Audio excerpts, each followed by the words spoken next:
Bom, boa tarde, meninas. Boa tarde, meninas. Nós já estamos em 19 segundos de live. Então, a live Arqueologia Subaquática, as mulheres podem. Comigo, Cris Amarante, Beatriz Bandeira e Camila Silveira. Nós vai funcionar da seguinte forma. Primeiro, nós vamos fazer uma apresentação rápida, cada uma. Depois, como cada uma chegou na arqueologia subaquática. Depois tem uma pergunta de uma de nós para as nossas colegas. E abre-se as perguntas no terceiro bloco. Bia, quero começar se apresentando. Eu só vou pedir para vocês fecharem o microfone de vocês, porque dá eco para mim. Eu vou fechar o meu também. Boa tarde, eu sou Beatriz Bandeira, sou de Curitiba, Paraná. Sou formada em História pela Federal do Paraná. Sou mestre em Arqueologia pelo Museu Nacional. E agora estou finalizando a minha tese pela Federal de Sergipe, no Galeão Santíssimo Sacramento. Meu nome é Camila Fabiana da Silveira. Eu sou graduada no curso de Antropologia, com linha de formação em Arqueologia pela Universidade Federal de Pelotas, e sou mestra em Arqueologia pela Universidade Federal de Sergipe. No mestrado, eu segui a linha de formação em Arqueologia de Ambientes Aquáticos e desenvolvi uma pesquisa sobre o Porto de Pelotas, sob a orientação do professor Dr. Paulo Fernando Bava de Camargo. Eu, diferentemente da Beatriz e da Cristiane, não possuo nem curso básico de mergulho, mas isso não me impossibilitou de fazer uma pesquisa sobre o Porto de Pelotas, pensando nas dinâmicas aquáticas, como você poderia pensar certas materialidades até emersas correlacionadas a essa dinâmica. E eu acho que é isso, inicialmente. Eu sou formada em História pela Universidade Católica de Santos, em Pedagogia pela antiga Unimonte, que hoje em dia é a Universidade de São Judas, em Santos, e sou mestra em Arqueologia pelo Museu de Arqueologia e Etnologia da Universidade de São Paulo. Já defendi ali uma dissertação com a temática marítima, voltada para a proposta de um museu de arqueologia marítima para a cidade de Santos. E no doutorado, eu estudei arqueologia marítima na Praia do Francês, na Universidade Federal de Sergipe. Então, essa é a minha apresentação breve. Atualmente, eu coordeno uma parte de um projeto de arqueologia náutica em uma empresa especializada em arqueologia náutica em Portugal. E também tem um canal no YouTube que chama Cris Amarante Arqueologia Alternativa, como essa página que você nos assiste agora, que aliás a página do canal. Tem a página, tem o canal no Facebook, tem a página no Facebook, tem o canal no YouTube e tem o perfil no Instagram Arco Alternativa, que são todos ligados a esse projeto Arqueologia Alternativa. Agora nós passaremos as nossas primeiras experiências com arqueologia subaquática, como nós chegamos na arqueologia subaquática. Creio que podemos seguir a mesma sequência, né? Pode ir você, Bia. Bom, então, desde criança, eu sempre gostei da água, contato da água, sempre gostei de piscinas, mar, lagos, cachoeiras, rios. Sempre me foi gratificante o contato com a água, né? E então, por algum motivo, aos meus 12 anos de idade, independente dessa minha paixão pela água, eu botei na minha cabeça que eu queria ser arqueóloga. E talvez um dos motivos foi pela minha proximidade e identificação com a matéria de história, né?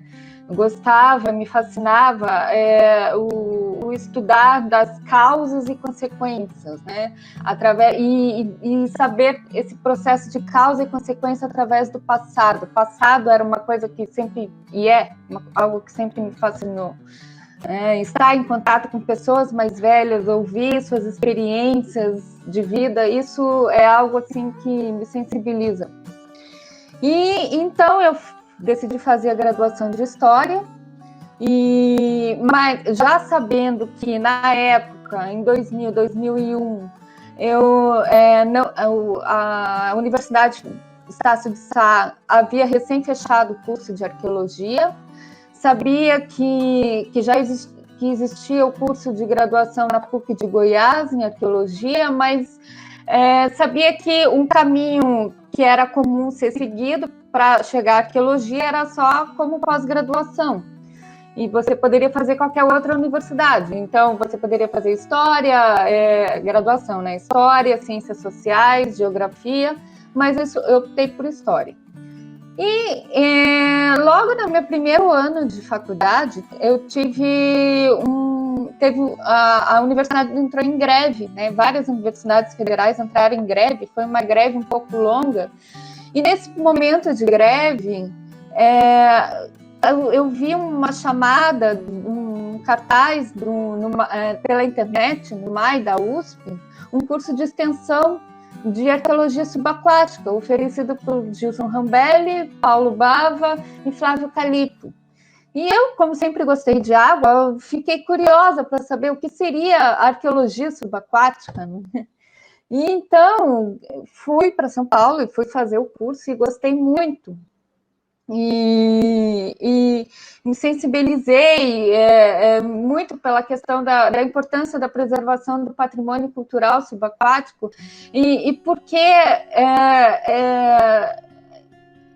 o patrimônio cultural subaquático não tem o mesmo tratamento que o patrimônio cultural terrestre, né? E que há um longo caminho, um árduo caminho a percorrer para chegar, né, ainda um tratamento igual do patrimônio cultural. E então eu fiquei fascinada pela aula desse curso, e já na semana seguinte entrei no curso de mergulho e já comecei a mergulhar enfim, e aí eu sempre fui praticando fiz o curso de avançado, mas sempre aos poucos, né? A princípio, no começo foi um curso, a minha mãe me deu de presente, o equipamento de mergulho foi dinheiro que padrinho, madrinha, tio me deu de presente de Natal, de aniversário, fui juntando, fui comprando. Tanto que a minha roupa de mergulho até hoje, eu tenho há mais de 20 anos, a minha única roupa de mergulho, de 5 milímetros, né? Eu uso ela até hoje. Enfim. E aí eu fiz 2 vezes esse curso de Arqueologia Subaquática. É um curso desse momento, né? 2001, depois 2003. É um curso promovido pela NAS, através da NAS, Bava, Gilson e Flávio ministravam esse curso para difusão e formação de tutores para conscientização do patrimônio cultural. Então, foi aos poucos, eu fui fazendo os cursos de mergulhando, embora também eu morasse no Paraná, né, não tinha acesso tão fácil ao litoral. Até então, na época, o acesso ao mergulho recreativo não era tão divulgado no litoral paranaense como é hoje, e eu precisava ir até Santa Catarina para mergulhar, e mergulhei muito em Bombinhas, enfim. E aí chegou no meu momento, eu acabei a minha graduação em História e parti para o mestrado em Arqueologia, no qual durante a graduação eu tive contato, eu peguei diversas bolsas de pesquisas, bolsas de extensão universitária, estágio remunerado no CEPA, no Centro de Estudos e Pesquisas Arqueológicas, onde eu comecei e conheci a arqueologia com Igor Schmidt. Aí com uma parceria com o professor Igor Schmitz e a professora Kishman, do Departamento de Design, eu participei de um projeto de revitalização das primeiras fábricas de louças da região metropolitana de Curitiba, a qual eu identifiquei em sítios históricos louças estrangeiras e louças produzidas localmente, e a partir daí eu me interessei pela arqueologia histórica, me apaixonei pelos textos da Tânia e do Luiz Cláudio Simansky, pelo o uso, o poder, né, o significado social que o consumo dessas louças carrega.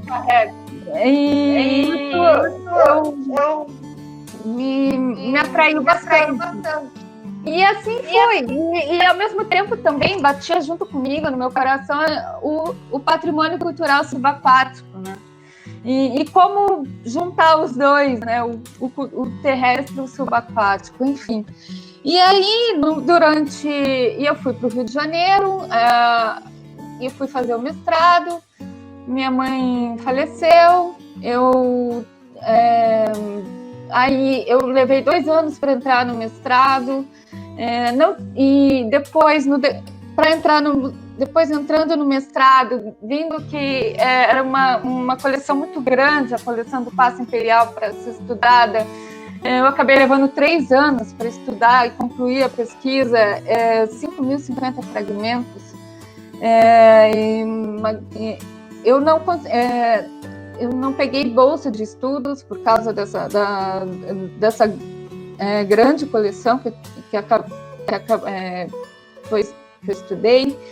E aí eu acabei ficando 6 anos parada no mergulho e tive que deixar de lado, né, a arqueologia subaquática.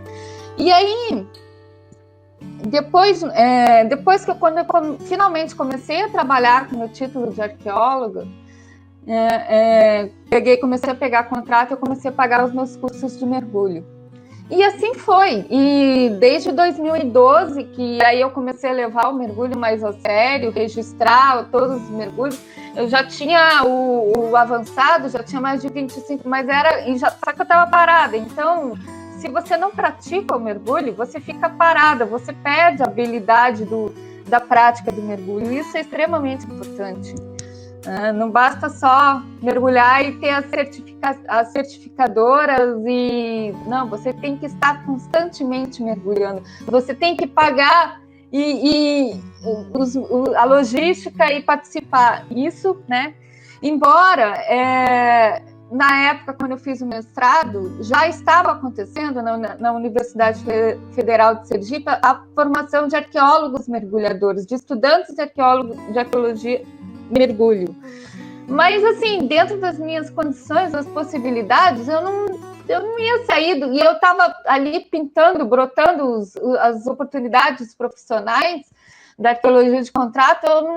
Não era o meu momento de sair onde eu estava para ir até Sergipe fazer o doutorado, né? Porque aí eu pensei Então, eu primeiro precisava pegar uma bagagem de experiências na arqueologia. Bom, em 2015, entrei no doutorado. E, a princípio, por causa das faianças portuguesas do Paço Imperial, a princípio era estudar as faianças portuguesas do Galeão Santíssimo Sacramento. Só que durante o desenrolar dessa tese, teve uma série de entraves. E vou falar de 3 grandes entraves que eu tive nessa minha tese de doutorado. Bom, primeiramente, eu tinha que continuar mergulhando, praticar o mergulho, né? Eu estudante de doutorado. Segundo entrave, a associação da faiança com o sítio de naufrágio, ela limitava o tema, né? Um naufrágio, Galeão... sim. Porque eu quis estudar as faianças do Galeão Sacramento. Porque eu tomei conhecimento da coleção da faiança e, inclusive, fiz a catalogação, tive a oportunidade de fazer a catalogação da coleção de faianças do Sacramento, que consta no acervo do Espaço Cultural da Marinha, na DPHDM, no 1º Distrito Naval, no Rio de Janeiro. Isso na época que eu estava fazendo o levantamento de bibliografia para a pesquisa do meu mestrado. E aí eu fiquei muito interessada por aquelas faianças. A princípio, eu e a minha orientadora até chegamos a cogitar de que pudesse ser o meu tema de pesquisa, de mestrado, mas depois vários reveses aconteceram e então decidimos que eu iria tomar outra coleção como referência, o Paço Imperial, da Praça 15, e aí eu decidi, assim, junto com o meu coração, ali pela minha paixão do patrimônio cultural subaquático, que eu ia deixar isso para o doutorado. E foi isso que aconteceu. E aí eu pensei assim, por que o problema, né, da associação do sacramento, das faianças com o sacramento, né? Eu pensei, no primeiro momento, que eu ia comparar com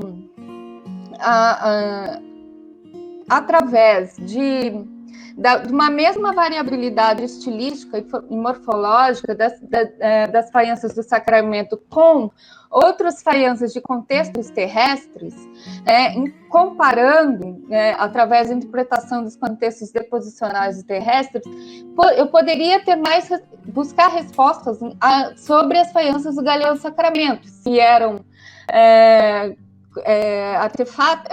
se eram louças vindo como transporte de mercadorias, se eram louças vindas usadas a bordo, utilizadas a bordo, ou se eram louças como objetos de enfeite, não se sabe. Mas depois eu percebi, à medida que eu fui me envolvendo com os textos da arqueologia marítima, à medida que eu fui tomando conhecimento dos trabalhos dos meus colegas, né, eu fui vendo que eu estava restringindo o Galeão Santíssimo Sacramento, por causa da história trágico-marítima do Sacramento, restringindo isso a uma história de elite, né? E a uma história super limitada da arqueologia histórica colonial, o que não é verdade. Hoje em dia temos várias produções acadêmicas a todo vapor, mostrando uma variabilidade cultural, social, sociocultural, da época do período colonial. Nós temos a própria arqueologia de contrato preventiva também, que está brotando a todo seu vapor aqui na Bahia e desvendando diversos contextos culturais também. E aí que tá, o problema é a origem das faianças do Sacramento, porque tudo que se sabe da história trágico-marítimo que entre 800 e 1.000 pessoas estavam a bordo nesse naufrágio, em 1668. E o que se sabe é a história do capitão da armada, que comandava o comboio, né, que vinha de transporte como segurança, fazia como escolta dos demais navios mercantes que vinham de Portugal para o Brasil. E sabemos que era o capitão porque por causa dos brasões da família Silva estão pintados nessas faianças. E o que aconteceu com as demais pessoas, as 800 pessoas, as 799 pessoas? Essas 799 pessoas têm história para contar. Esse casco, ele deveria ser visto como propulsor de simbioses, de misturas de culturas. Foi graças a um casco, a um navio que veio de Portugal para cá, que os transportes, as rotas comerciais, trouxe mercadorias, trouxe armas, trouxe pessoas, trouxe famílias, trouxe escravos, trouxe clérigos. Então, pouco se sabe sobre o casco, pouco se sabe as pessoas que construíram esse casco. E a cultura, a dinâmica sociocultural que estava por detrás do casco. Então, esse foi o primeiro entrave, né? E aí eu deixei de lado as faianças. E o segundo momento foi a representatividade desse casco como patrimônio cultural. Então, durante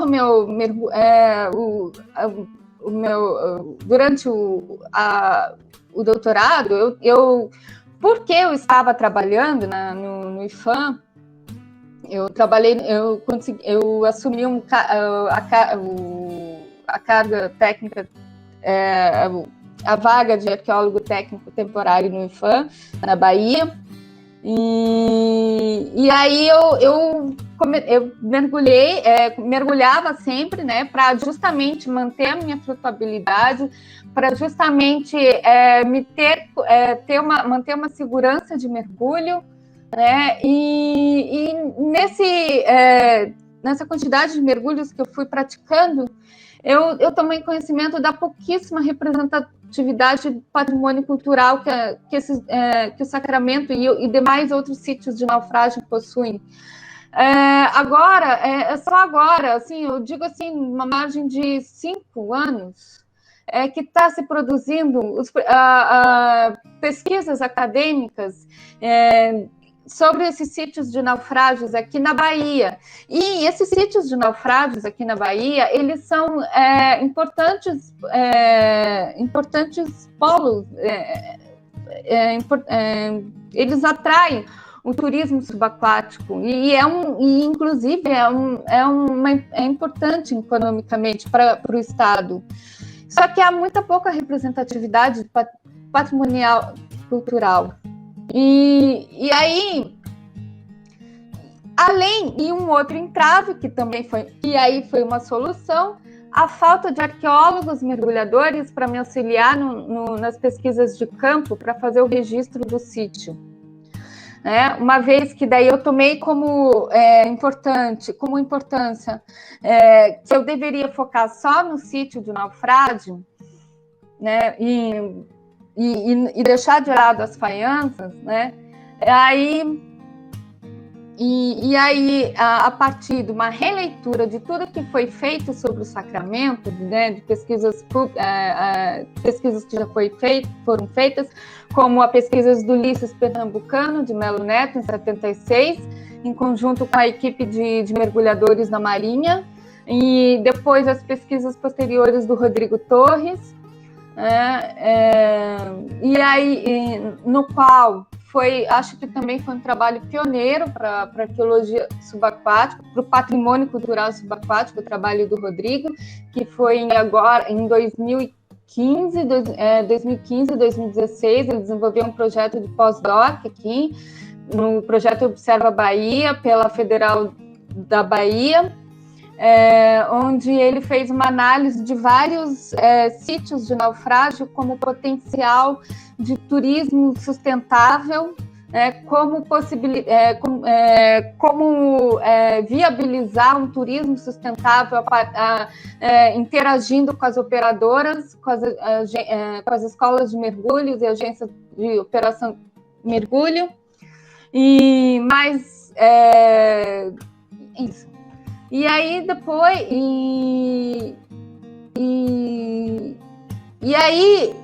eu precisava de arqueólogos mergulhadores, mas até os 45 minutos do segundo tempo eu não encontrava essas pessoas. E eu precisei juntar um dinheiro para trazer pessoas de fora para participar comigo.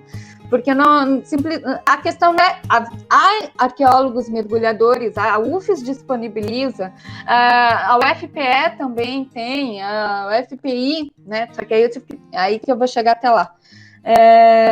Mas não há mergulhadores que estejam, arqueólogos mergulhadores que estejam mergulhando frequentemente, constantemente, para ser capaz de fazer participar de um sítio como o Sacramento, fazer um registro do sítio como o Sacramento. O Sacramento está situado a 32 metros de profundidade. Há todo você tem que ter uma noção muito segura da segurança, porque à medida que você vai mergulhando, você consome mais o volume do seu corpo diminui, você consome mais rápido o ar que você carrega consigo. E o que te permite, nessa rapidez, você só conforme a tabelas de segurança o protocolo que a gente segue da Marinha dos Estados Unidos, só é permitido para 32 metros de profundidade, de um modo geral, pela 15 minutos de tempo de fundo. E porque depois de 15 minutos de tempo de fundo, você tem uma margem de 20 a 40 minutos para subir, para exalar o excesso de gás que você respira, para chegar até a superfície, com o excesso já liberado, para evitar a doença descompressiva, né, que é a formação de bolhas de gases na corrente sanguínea. E se você subir rápido com esse excesso de gás, é como se fosse uma garrafa de refrigerante. Se você abrir muito rápido, essas bolhas sobem rapidamente, o que não é seguro.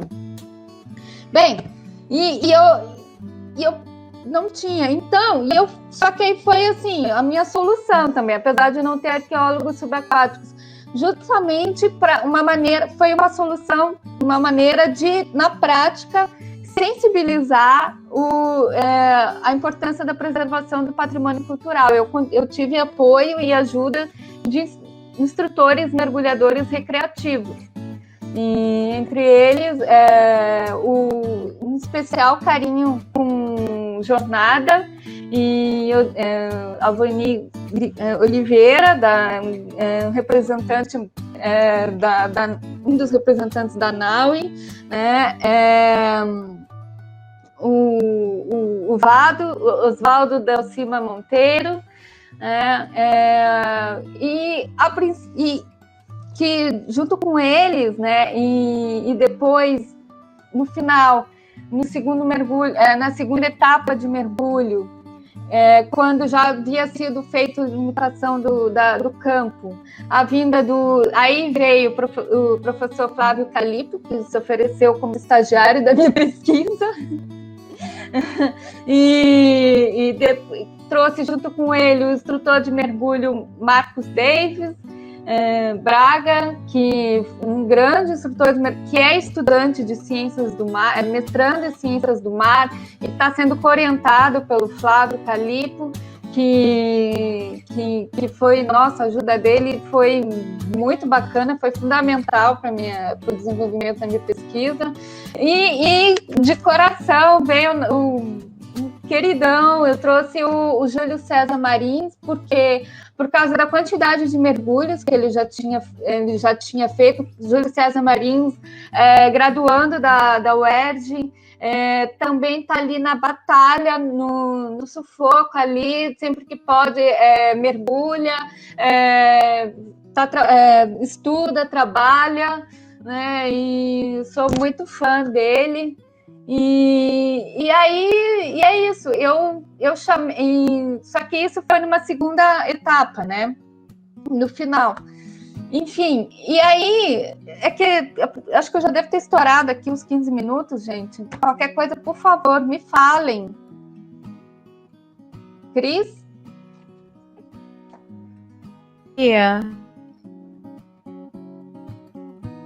Gente, vocês estão mudas, eu não estou escutando. Você estourou, eu escrevi. Bom, deixa a Cris falar. Você não viu, já foram 22 minutos já. Pois é, eu acho que... só para finalizar, então. E aí... só para finalizar.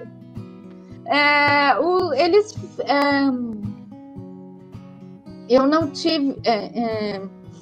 eu vim aqui contar a minha história da pesquisa, apesar de não conseguir falar tudo, né?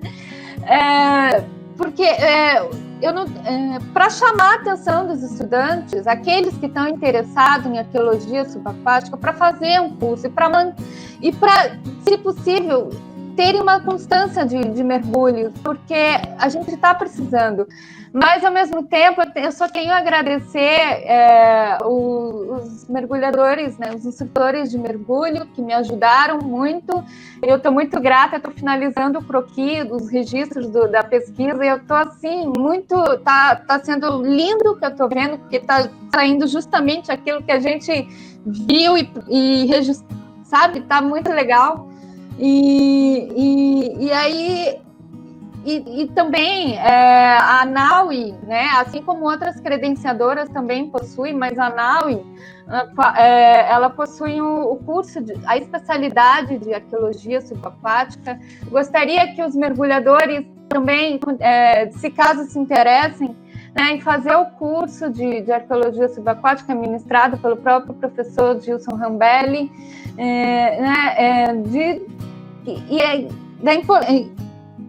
e de ver como é a prática da arqueologia, como a prática da arqueologia subaquática é lidada e o que se pode fazer da preservação do patrimônio cultural subaquático. Obrigada, eu falei demais, gente.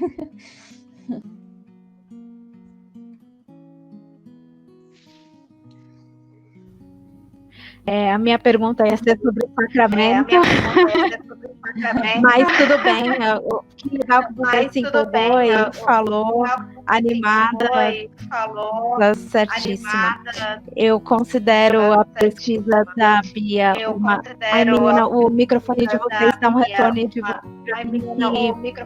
que me incomoda muito. Obrigada, Camila.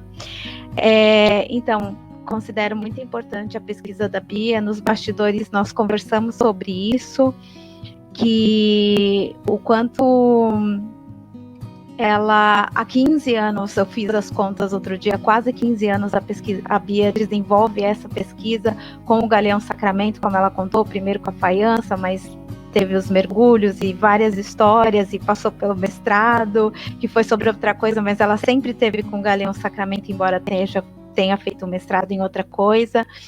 Eu considero que a pesquisa em quantidade de tempo, né, dentro da arqueologia subaquática no Brasil é a maior em termos de tempo, né, além de ter uma importância que não é só para o Brasil, a importância internacional. Ela não falou aí, depois se ela quiser continuar falando mais do Sacramento, ela vai falar, mas que é um dos poucos galeões portugueses do mundo onde é possível mergulhar e fazer pesquisa. Então eu te admiro muito, Bia, pelo teu trabalho. Obrigada. E pela tua pesquisa. Sou mesmo muito sua fã de carteirinha, e é uma pesquisa de uma mulher. É mais incrível. Agora, quem vai falar é a Camila. Camila, acho que a gente pode aproveitar o formato que a Bia fez e de contar um pouco da história e falar um pouco já da nossa pesquisa. A minha pergunta para ti era sobre a tua pesquisa, então acho que você pode fazer como a Bia fez e fazer uma fala aí de 15 minutos, talvez um pouquinho mais. Eu vou te mandar a mensagenzinha pelo chat, fica de olho quando der 15 minutos, e aí quando der 15 você já vai finalizando, tá bom? Pronto, estão me escutando? Sim. Então, sim. Pronto. Eu vou começar então falando um pouco da minha trajetória e, se der tempo, vou falar um pouco da minha pesquisa.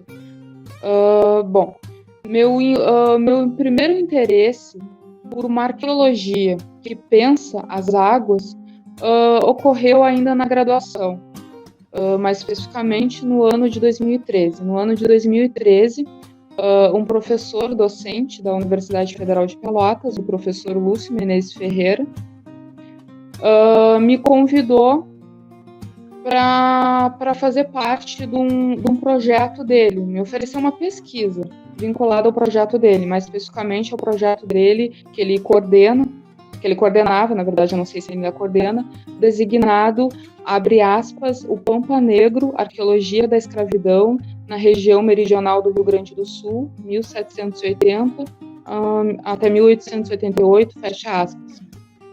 E a pesquisa que ele me ofereceu foi a seguinte: na ideia de eu fazer um levantamento das embarcações que se engravam pelo Porto de Pelotas, que aportavam e zarpavam do Porto de Pelotas no século XIX.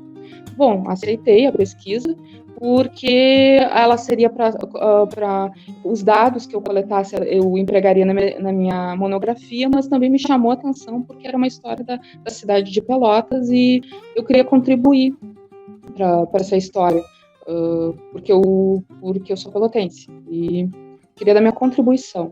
Bom, daí eu iniciei, então, no ano de 2013, a coleta de dados sobre esse porto em material jornalístico, em jornais locais da cidade de Pelotas.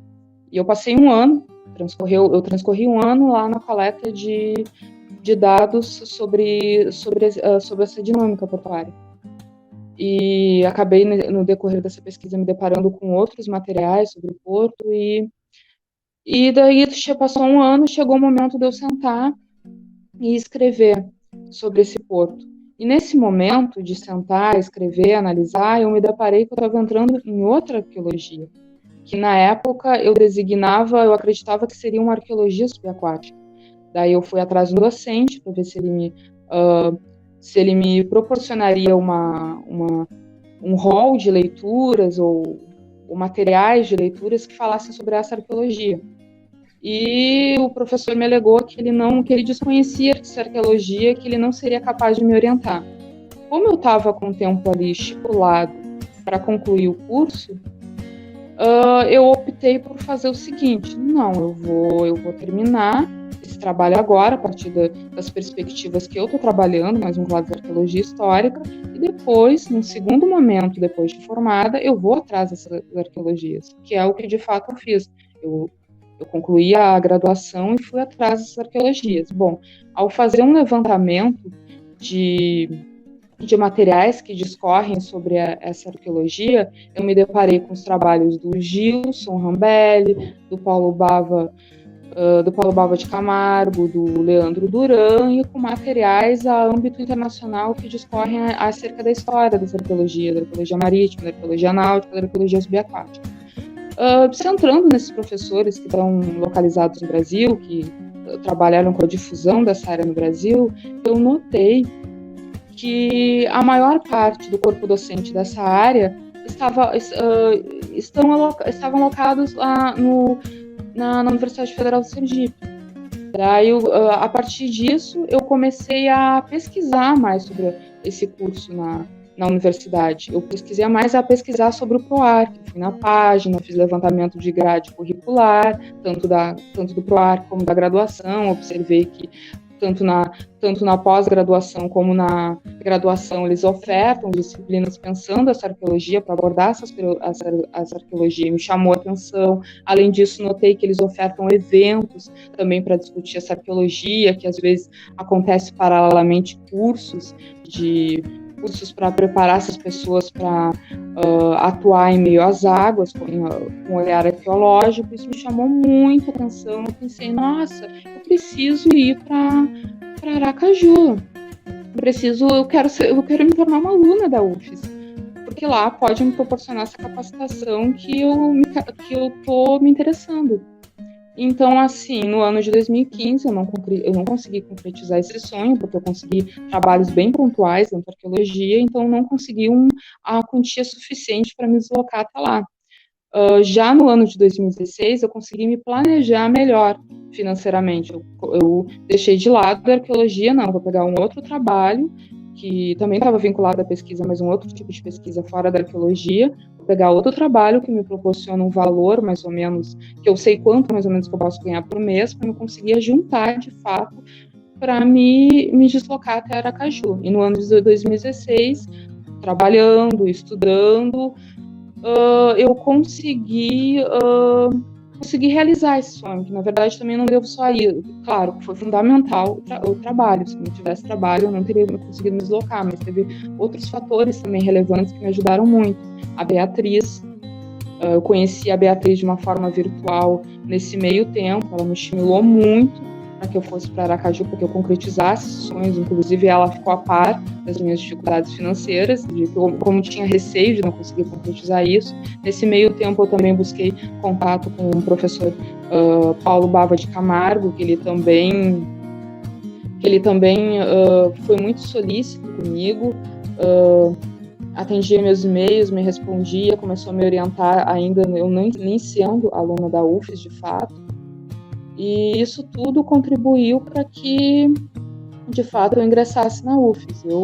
No final, como eu falei, deu tudo certo, eu consegui, passei no final do ano de 2016, no ano de 2017, fui para Aracaju e eu fui já no meu primeiro semestre fazendo uma coisa que eu também já tinha ciência que existia na UFES, o Projeto Nadar.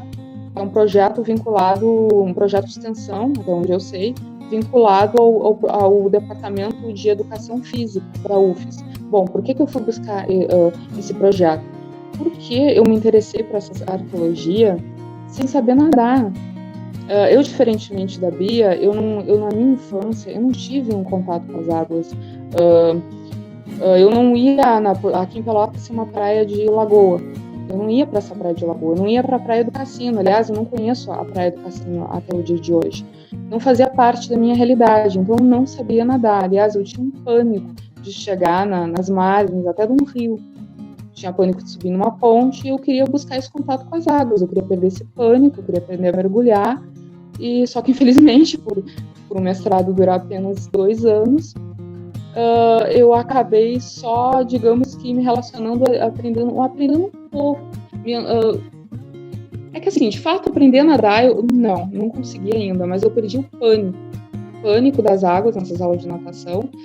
Eu aprendi a respirar debaixo das águas nesse curso. Eu aprendi a dar o famoso passo de gigante. Eu tinha muito medo de entrar na piscina naquela forma que se dá o passo de gigante. Eu não conseguia, eu consegui enfrentar essa dificuldade no que início tinha nas aulas, consegui fazer isso.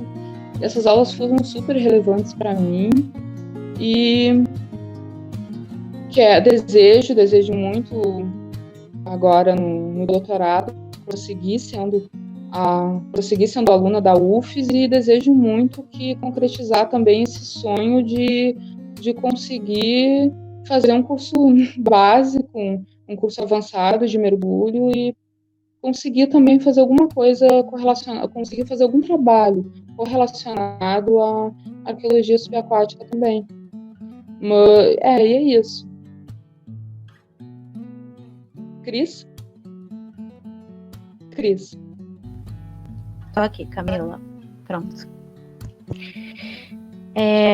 Nós vamos agora para o último bloco, né? Que é a minha apresentação. E eu vou falar um pouquinho da minha experiência acadêmica também. Aí vocês controlam meu tempo, meninas, para eu fazer cálculo aqui. Fala, Camila. Desculpa, acabei me esquecendo, eu não falei um pouco da minha pesquisa. Tu gostaria de escutar ou a gente deixa para um outro momento? Eu acredito que pode, porque você tem tempo ainda. Você tem mais alguns minutos. Mais uns 6, 7 minutos. Dá para você falar.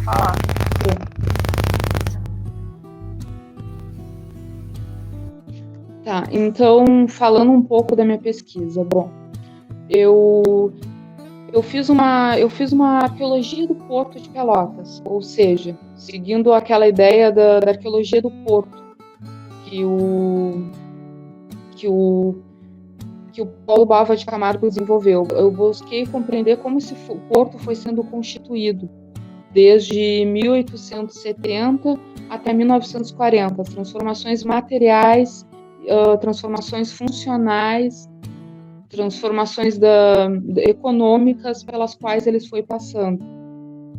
E para entender essa construção, eu delimitei uma área, uma determinada paisagem para me compreender e delimitei, fiz um recorte temporal também. Eu delimitei o porto de 1876 a 1940. Por que eu fiz essa delimitação? Porque eu busquei compreender um porto em específico. O porto que eu acredito que, e pelo que as informações foram mostrando, foi um porto modernizado, um porto que foi sendo modernizado de Pelotas. E eu analisei esse porto a partir de perspectivas da arqueologia portuária e da arqueologia de ambientes aquáticos. Da arqueologia portuária, aquela ideia que a Maria Luísa Plô, o Paulo Bava de Camargo e outros estudiosos discorrem que Porto não foi tudo igual, tanto nos aspectos materiais, como funcionais, como nos aspectos econômicos. As motivações para a construção deles não foram os mesmos. E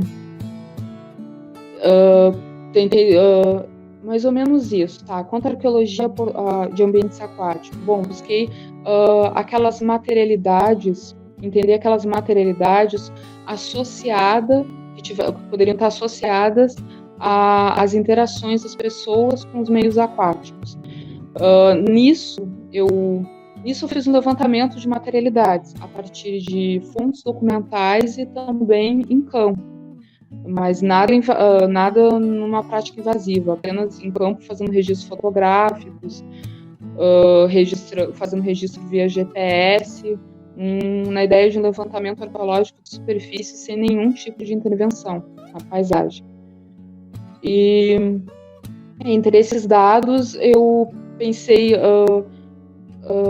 para entender esse porto, tanto os bens emersos como de interface, os elementos que não existem mais nessa paisagem, que foram apontados pela documentação, os elementos que existem ainda, que inclusive alguns eu nem tinha ciência disso, fazendo levantamento arqueológico de superfície. E mais ou menos foi isso. Daí se houver alguma dúvida, daí vocês podem me perguntar, tanto vocês como os ouvintes. Ok, falando em dúvidas e perguntas, já que a minha fala é a última de nós três, eu vou pedir que quem nos assiste, se já quiser ir fazendo perguntas aí no chat, alguém anota, ou, enfim, porque enquanto eu estiver falando não vou prestar atenção nas perguntas. Alguém anota e aí depois da minha fala nós já abrimos para as perguntas de quem nos assiste. Tudo bem assim, meninas? Ok. A minha história dentro da arqueologia subaquática, se eu for contar aqui, vai ser muito maior do que 15, 20 minutos, porque foi praticamente uma saga. Desde que eu decidi que eu queria fazer arqueologia, eu sou de Santos, que é litoral do estado de São Paulo, é uma cidade portuária. Com muito orgulho eu digo que a minha cidade tem o maior porto da América Latina. Sempre que eu me apresento para alguém aqui e falo sou de Santos, ai Cris, você não vai dizer que é o maior porto da América Latina? E então eu convivi com isso, com essa proximidade. Eu sempre gostei de história. Os meus pais, embora não tenham assim tanto estudo, a minha mãe tem um estudo bem básico, meu pai gosta muito de ler. Começou o curso universitário 3 vezes e não concluiu nenhuma, mas ele tem uma leitura muito boa e gosta muito de história e geografia, então isso sempre foi presente assim na minha família, de visitar alguma cidade e ir visitar a igreja e o museu, tem que ir no museu. E hoje eu vejo que mesmo sendo de uma família que não era rica assim de posses, uma família digamos classe média baixa, eu sou privilegiada de desde criança ter frequentado museus e ter aprendido a gostar disso. E a questão do meu pai ser portuário também me contribuiu para eu gostar muito disso, do mar, do navio, do porto, porque foram assuntos que sempre tiveram muito presentes na nossa casa, assim, na mesa do almoço, na mesa do jantar. Aí o navio tá vindo de tal país, eu trabalhei com pessoas com filipinos, com espanhóis, e o meu pai fala a diferença das pessoas, das nacionalidades, as comidas, se bem que ele, como vigia portuário, nem sempre, mas às vezes recebia o convite. Meu pai fala um pouco de espanhol, fala um pouco de inglês, pelo que ele aprendeu no Porto. Então, é uma vivência assim, muito com os países do mundo dentro da sua casa, né? Então, isso sempre, esse universo marítimo sempre me fascinou muito. E hoje, até na minha atuação profissional, eu lembro muito assim do meu pai, porque hoje eu atuo como arqueóloga subaquática em um projeto de dragagem. Várias vezes eu trabalho de madrugada e o meu pai gostava, agora ele é aposentado, gostava muito de trabalhar de madrugada. E também para ir para as dragas nós pegamos o barco. Eu penso, nossa, como isso me lembra que a vida do meu pai no trabalho devia ser assim, e é gostoso, gosto disso. Então, mas quando eu cheguei na faculdade de História, eu já vim com isso, que eu queria fazer arqueologia subaquática. Arqueologia submarina, que eu não sabia nem o nome.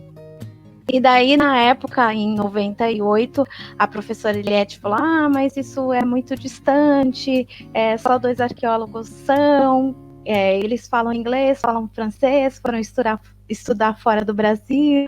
Aí eu fiquei meio assim, mas mesmo assim eu me envolvi no laboratório, o antigo IPARC, que era o Instituto de Pesquisas Arqueológicas da Universidade Católica de Santos. Infelizmente, hoje esse instituto não existe mais, mas ele era muito bem equipado, tinha pesquisas bastante interessantes.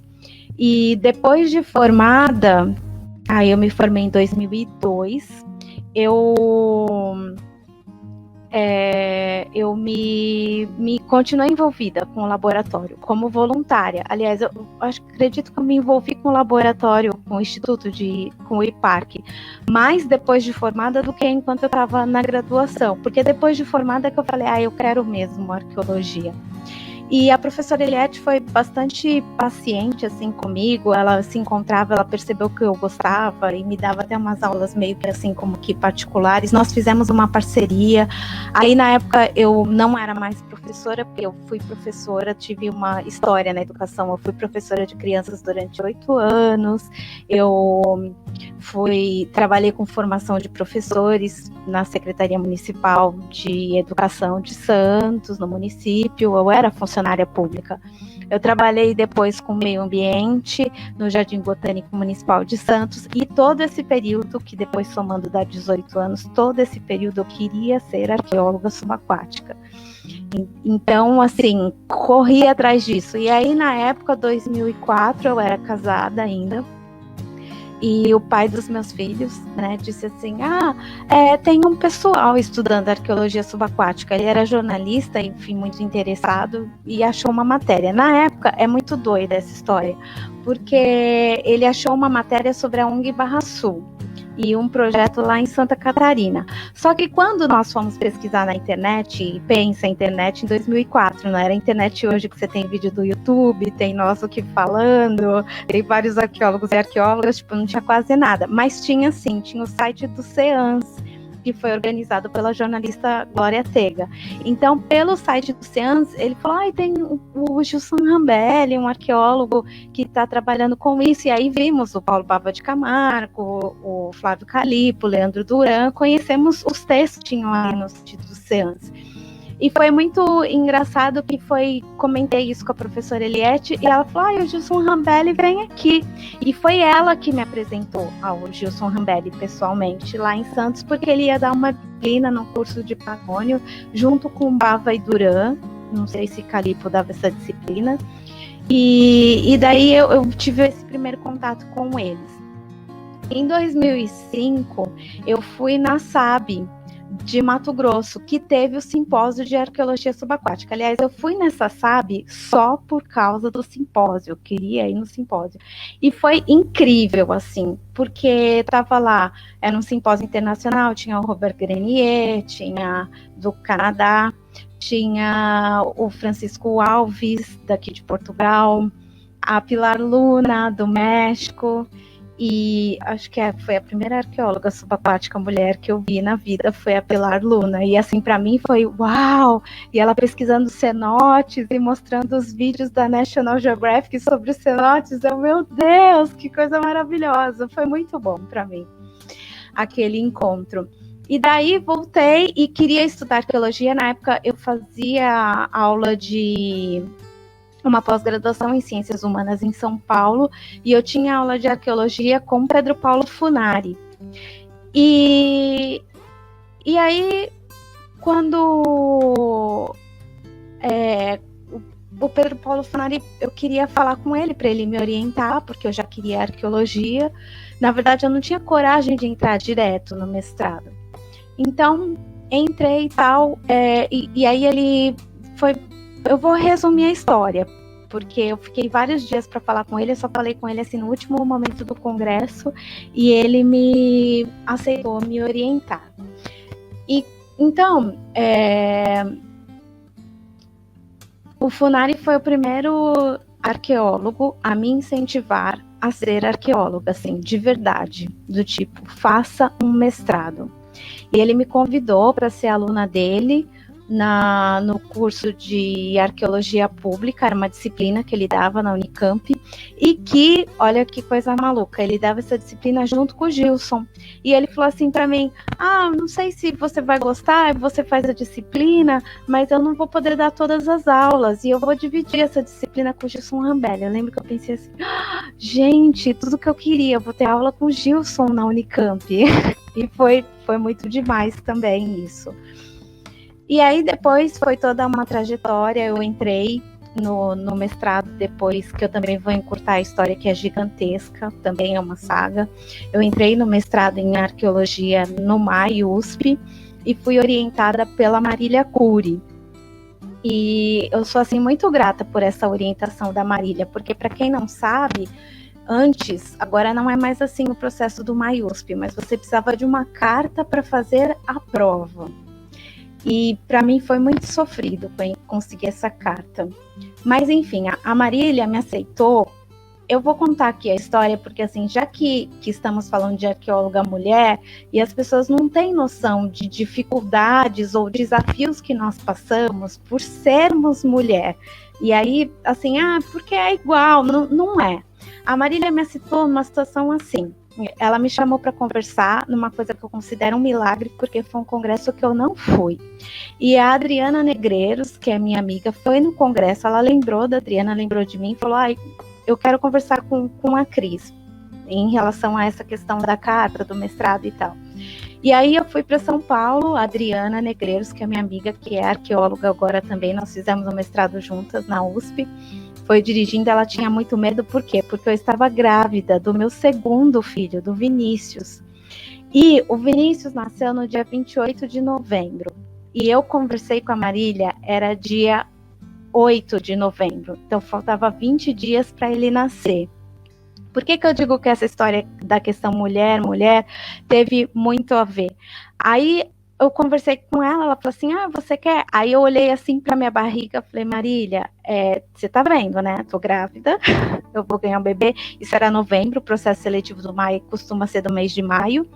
Eu vou ganhar um bebê daqui a uns dias.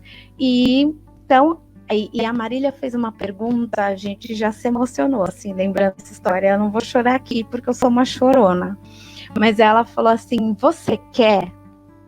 E eu falei, eu quero. Eu fui muito firme, assim, naquele eu quero.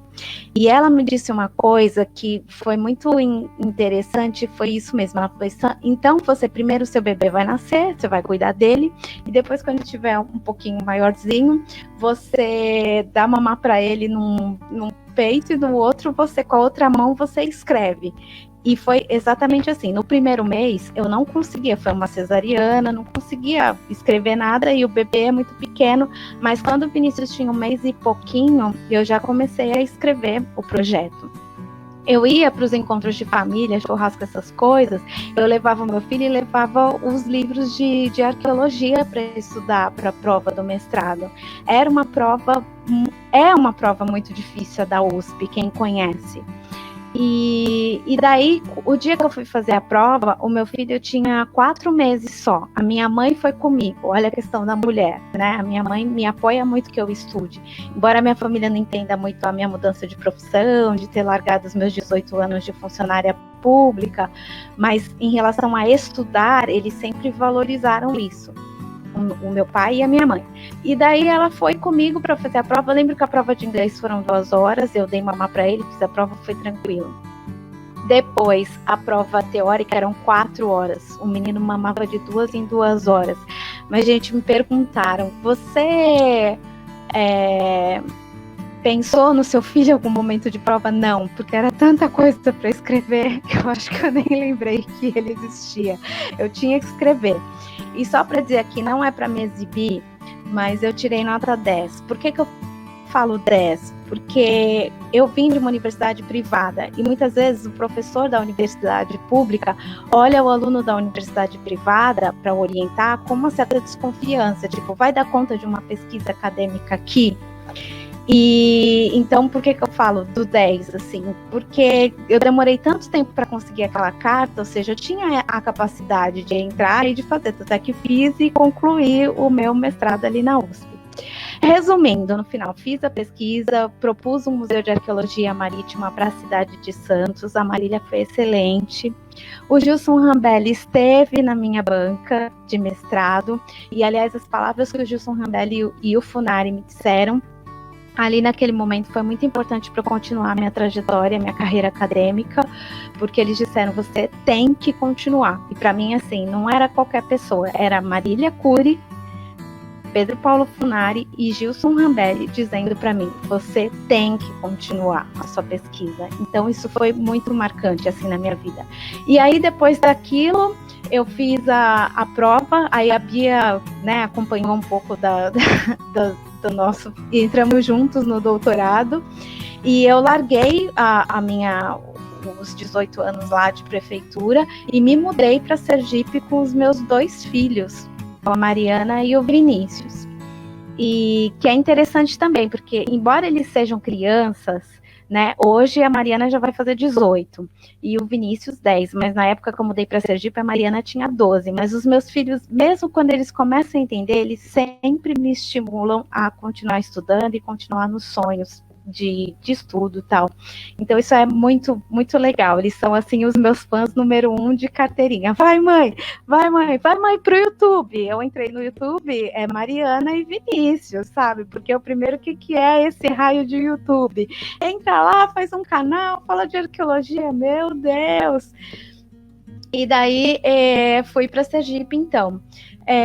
Junto com nossa, são muitas histórias, vou resumir, mas junto com o mestrado em arqueologia na USP, eu também fiz um curso de arqueologia subaquática distante no IPT-UAL, que é o Instituto Politécnico de Tomar, que é daqui de Portugal, em parceria com a Universidade Autônoma de Lisboa, e no meio do mestrado eu fiz um estágio em arqueologia subaquática, e esse estágio, primeiro eu tive uma preparação com o Gilson Rambelli em Sergipe, porque eu já tinha curso de arqueologia básica, de mergulho básico, de mergulho avançado, e esse trabalho exigia que se fizesse o rescue e primeiros socorros antes de ir para campo, e eu fiz isso com o Gilson em Sergipe.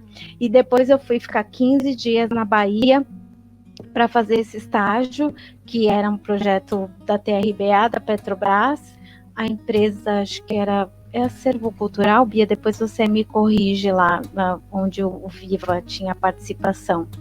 Aliás, o Viva era o coordenador geral desse projeto. E daí, então, foi a minha primeira experiência, assim, profissional. Por que eu fiz, às vezes me perguntam, até o Gilson Rambelli já me fez essa pergunta, assim, por que você fez essa pós, né, se você tava... O meu medo era que eu saísse da USP em uma pós de arqueologia terrestre, mesmo o meu trabalho sendo de marítima, e que as pessoas não me reconhecessem como arqueóloga subaquática. Por isso que eu quis fazer a pós de Portugal. Isso era um medo. Outro medo que eu tinha era que, como o meu processo já para entrar na USP já se arrastava quase 3 anos, eu pensei, eu tenho que estudar alguma coisa. Então, eu me inscrevi na pós de Portugal antes de passar no mestrado. No mestrado. Então, assim, se eu não estudar alguma coisa agora, eu vou ficar louca, porque eu gosto muito de estudar. E aí entrei na pós e acabou que deu certo de entrar na pós, e eu passei no mestrado e fiz as 2 coisas ao mesmo tempo. E eu trabalhava 8 horas por dia ainda na Prefeitura de Santos. E quem sabe, eu não moro em São Paulo, eu ia de Santos para São Paulo para estudar. Aliás, desde que eu me formei na história, eu comecei essa vida de sair fora de Santos para poder estudar arqueologia e arqueologia subaquática. Bem, no doutorado, eu não sei, depois se vocês quiserem em outro momento eu falo da minha pesquisa. Eu amo a minha pesquisa do doutorado, eu acho ela muito interessante, é na Praia do Francês, Alagoas. Foi uma sugestão do meu orientador, Paulo Bava de Camargo, porque eu tinha um tema, eu queria pegar esse sítio da Bahia, que eu estudei, e estudar no doutorado. Esse era o meu projeto, e o Bava sugeriu que eu mudasse para a Praia do Francês, e foi assim uma das melhores mudanças, se abriu um mundo. E porque eu descobri todo um universo das pedreiras ali, eu sou a única pessoa uma maluca do mundo que estuda pedreiras à beira-mar, embora elas existam aqui em Portugal, tem 7 não sei, 7 não sei o que lá das 1000 fontes, que é lá para o sul que tem esses recortes de rocha, que era essa mineração na beira da água. Em Cádiz, na Espanha, tem essa mineração na beira da água. Aí no Brasil, eu sei que além da Praia do Francês, Alagoas, tem também Itaparica, que é na Bahia, e que a Bia já me mandou fotos, e tem Itamaracá, em Pernambuco, que o Josué Lopes mandou fotos para mim também, que também é arqueólogo subaquático. Então, esse ambiente do mar faz toda a diferença na minha pesquisa, porque eu fui descobrindo os mestres negros conforme eu pesquisava. A princípio eu pensava os recortes da rocha, tudo, e me incomodou eu ir para a qualificação sem falar das pessoas. Eu queria falar das pessoas, era uma incomodação parecida com a da Bia. E aí eu fui vendo que, relacionada a essa questão dos recortes das rochas ali na beira da água, tinha os mestres negros. Isso, como eu disse ontem, a Luciana Novaes e a Luciana Alves, por terem estudado isso no mestrado e doutorado delas, elas me deram algumas sugestões, porque não há muitos documentos escritos. E esse é um dos meus maiores desafios, caso eu queira continuar essa pesquisa. Falta documentos escritos sobre esses negros, que eles chegavam já no Brasil, já com algum ofício. Então, eles não eram escravos como os outros, eles tinham uma distinção, um certo status.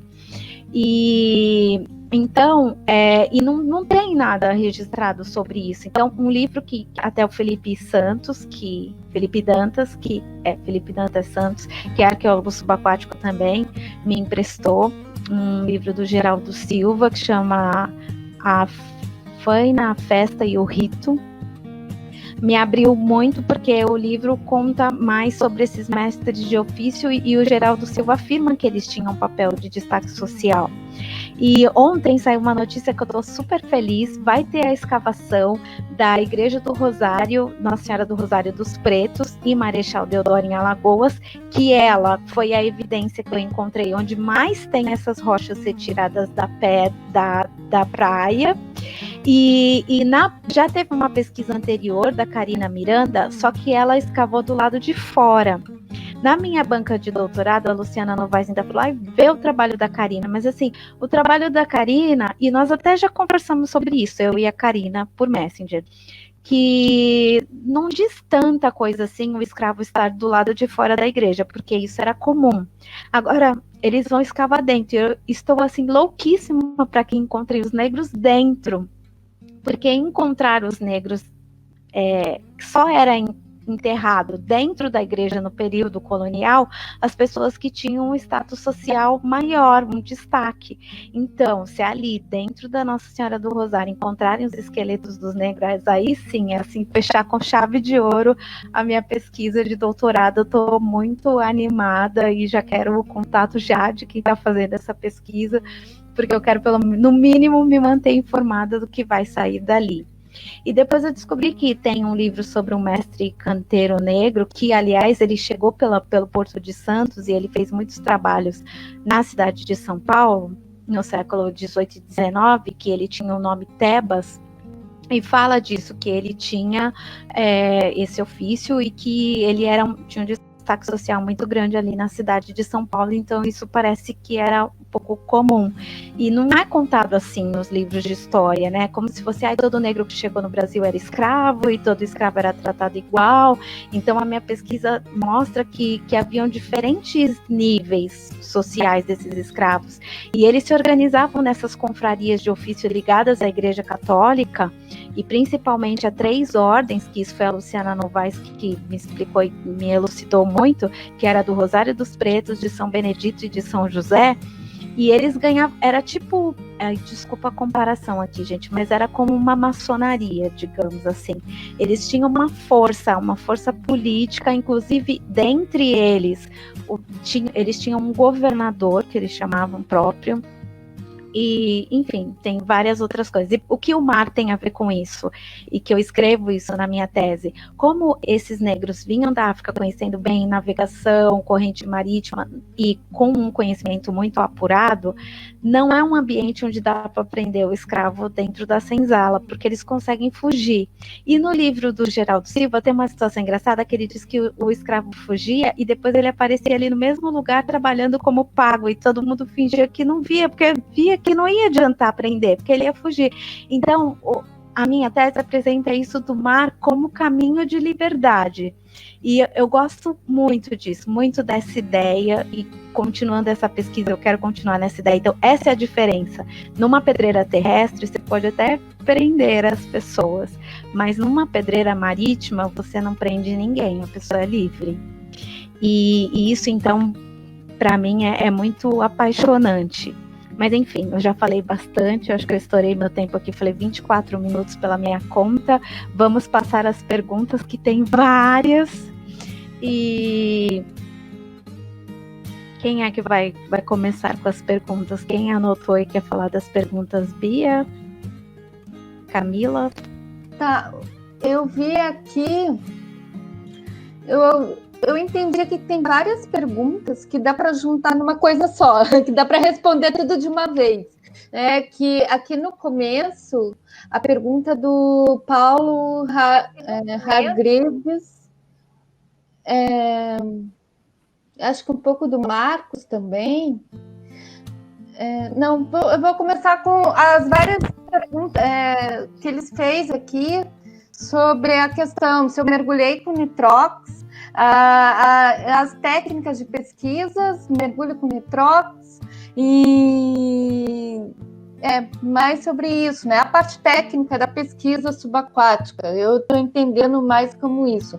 E sobre os cursos de arqueologia subaquáticos disponíveis pelas credenciadoras de mergulho, pelas agências credenciadoras de mergulho. Bom, sobre as técnicas de pesquisa, as técnicas de pesquisas que a gente desenvolve no mundo submerso são as mesmas da arqueologia terrestre, é apenas uma arqueologia molhada. E isso...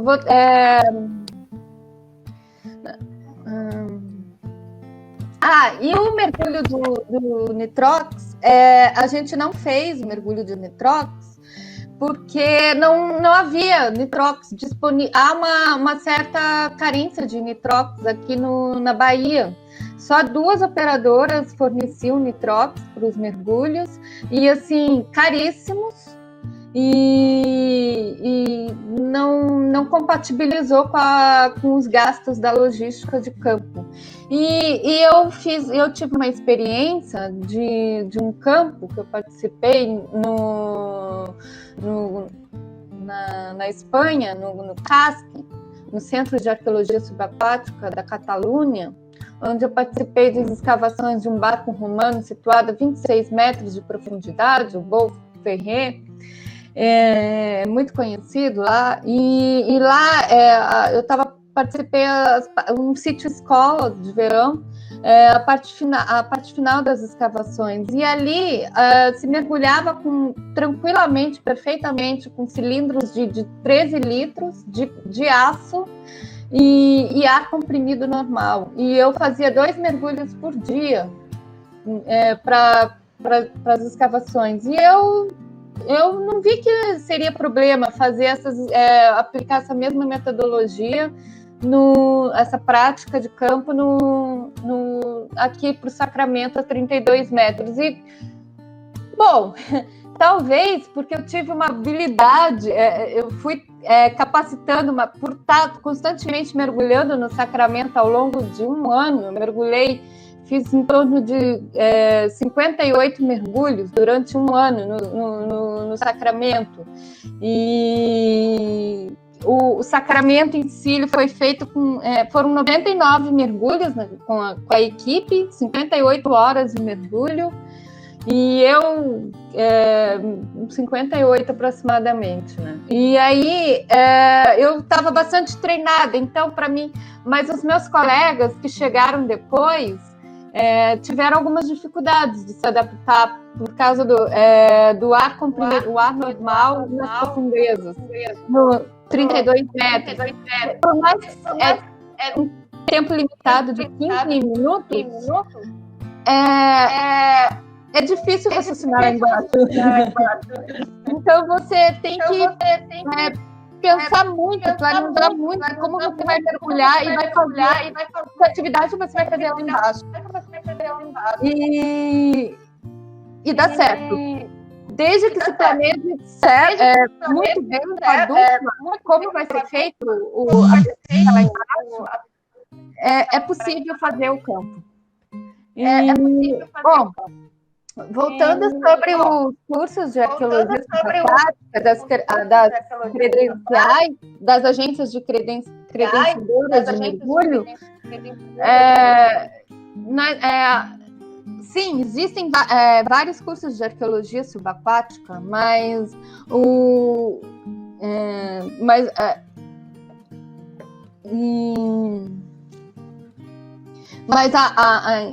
eu recomendo a ANAUI, né, porque a ANAUI é uma especialidade de cursos de mergulho, oferece essa especialidade por causa do Gilson. Gilson é um dos representantes da Unesco, né, e aí o aluno, né, seja um mergulhador ou um arqueólogo que queira saber um pouco mais, ele vai saber um pouco vai tomar conhecimento de como se fazer a prática da preservação do patrimônio cultural a partir de registros sobre o material encontrado lá embaixo.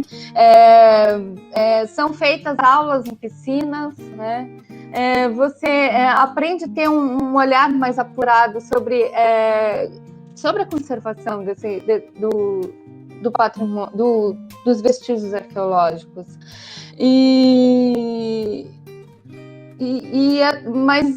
Só que para você ser arqueólogo, você tem que fazer o curso de arqueologia. Para você ser arqueólogo mergulhador, você tem que fazer o curso de arqueologia, que hoje é ofertado pela Federal de Sergipe, pela Federal do Pernambuco, pela UFPI, onde possuem cursos de graduação e pós-graduação.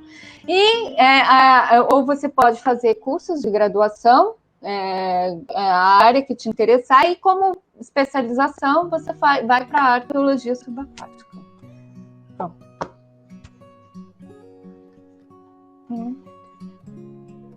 Gente, tem mais perguntas aqui. Oi. Perguntaram aqui sobre divulgação, acho que foi o Marcos Davis. Posso responder? Marcos, várias coisas a dizer sobre divulgação, né? O que vocês acham da aproximação da arqueologia com o público comum, ou seja, como tornar as pesquisas arqueológicas mais reais para o público comum? Tem quase 3 anos que eu estou aqui na internet com um canal que chama Cris Amarante Arqueologia Alternativa, justamente para falar sobre arqueologia, porque quando eu estava no doutorado, em 2006, eu criei um grupo no Facebook que chamava Arqueologia para Crianças e Jovens. E eu procurava informação para colocar nesse grupo e era muito complicado achar a informação de uma maneira que o público que não é arqueólogo entendesse a informação. Então essa era a minha inquietação. Eu comecei a reclamar disso. E a minha filha falou, cria um canal no YouTube e fala você então, ao invés de ficar reclamando. E foi o melhor conselho que ela me deu. Mas assim, eu não sou a única. Antes de mim tem a Márcia Jamile, que tem livros publicados, que tem canal no YouTube, que tem lá 20 mil seguidores. Aliás, ela mudou o canal porque era muito voltado para a arqueologia egípcia. Agora ela chama arqueologia pelo mundo. Existem outros arqueólogos que também têm ações, só que são canais menores do que esses. Tem o site de Arqueologia e Pré-História, que também tem o canal que se chamava Arqueologia em Ação e também virou Arqueologia e Pré-História.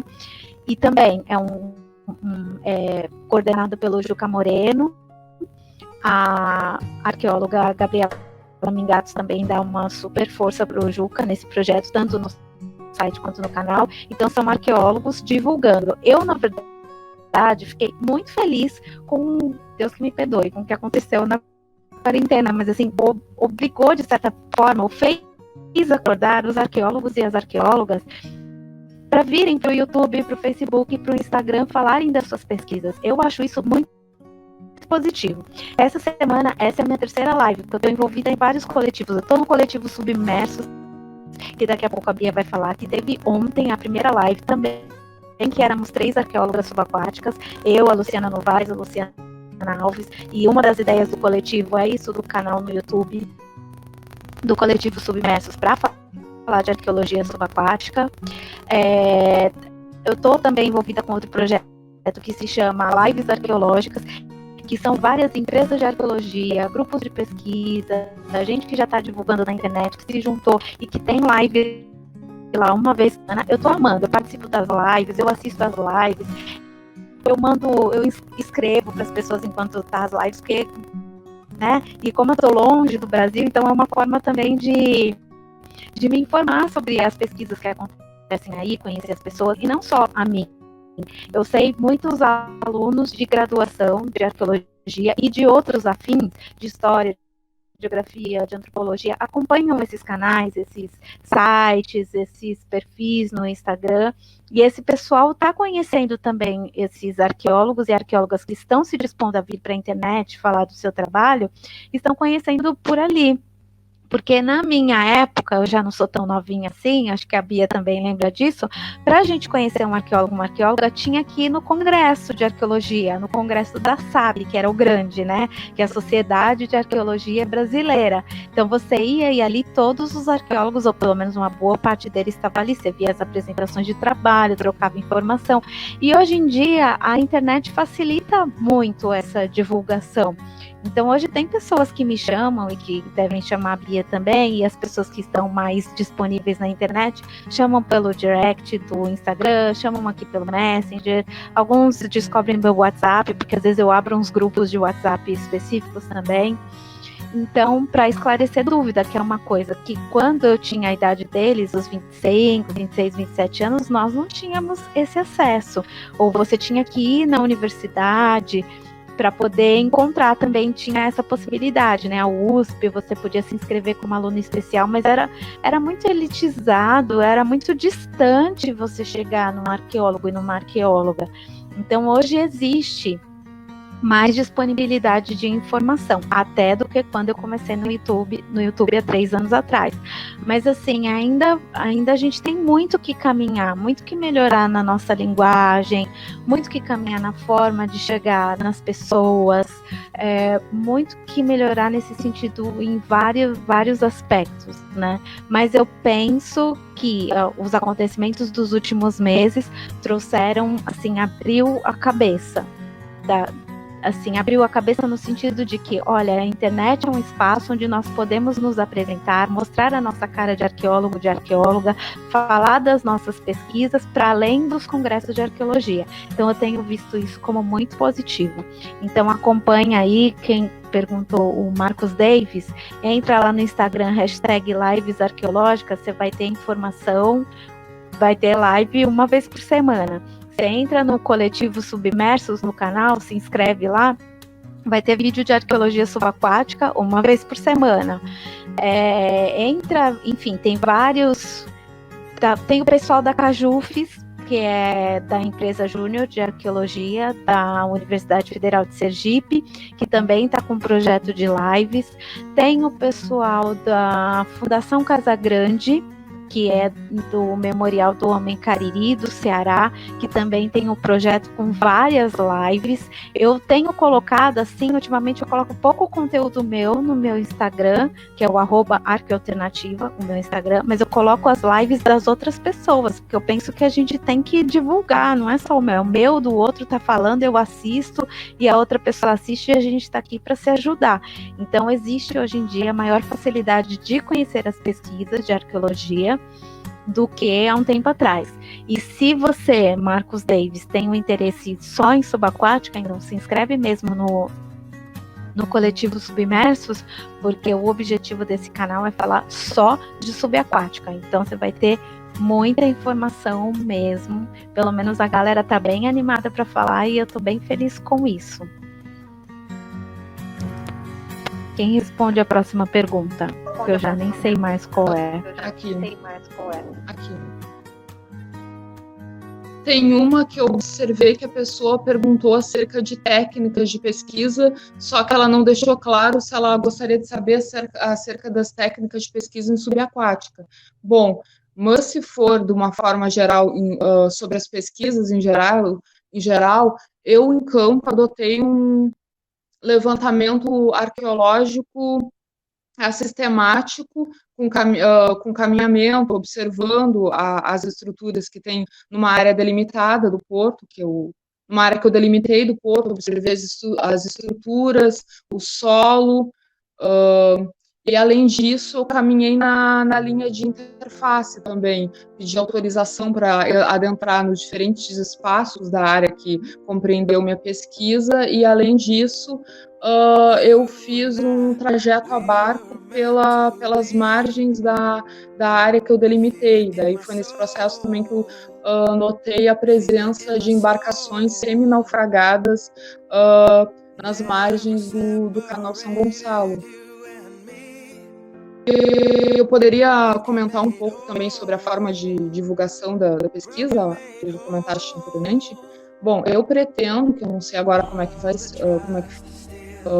pode acontecer isso em função da pandemia, mas eu pretendo divulgar no Dia do Patrimônio, que tem aqui na cidade de Pelotas, porque até o momento sou eu e outra pessoa que trabalhou sobre o Porto de Pelotas. Essa outra pessoa, ela não divulgou, ela não tem uma dissertação, ela tem só não sei nem se designa monografia, porque no curso de arquitetura é uma outra modalidade de trabalho. Bom, mas essa pessoa, que é um arquiteto, Guilherme de Almeida, ele se deteve numa estrutura para falar sobre o Porto, e ele teve uma coluna no jornal daqui de Pelotas, mas sobre uma perspectiva arqueológica até o momento, para pensar o Porto, foi apenas eu, e a minha monografia eu acabei não divulgando ela, e eu estou pensando agora em veicular esse trabalho de uma forma oral nesse evento do Dia do Patrimônio, ou se não der ocorrer em função da pandemia, em outros que possam surgir. É isso. Alguém mais tem alguma pergunta? Pelo que eu olhei aqui, eu acredito que nós respondemos todas as perguntas. Não, Cris, tem a pergunta da Vicky Proença. Diz. Da gente falar mais sobre as dificuldades que a gente passaram, se a gente pode falar mais, se a gente passou por ser mulheres no meio da arqueologia subaquática. Eu vejo assim, às vezes eu confesso que o mergulho, né, o universo do mergulho, ele é um universo muito voltado para o universo masculino. Então, é comum, às vezes, a gente se passar por despercebidas, nós, mulheres, passar por despercebidas entre os homens. E ficar uma coisa entre eles. Mas eu acho que isso está mudando, vai mudar, e né, eu acho que a live de ontem, as mulheres, né, inaugurando o Diálogo Submersos, a nossa live de hoje, sabemos aí de mais estudantes de arqueologia subaquática que estão aí na batalha, e sabemos e também o mundo científico também é forte, né, o universo feminino, e eu acho que para mudar isso a gente tem que aparecer mais, divulgar mais, e isso vai ser mudado.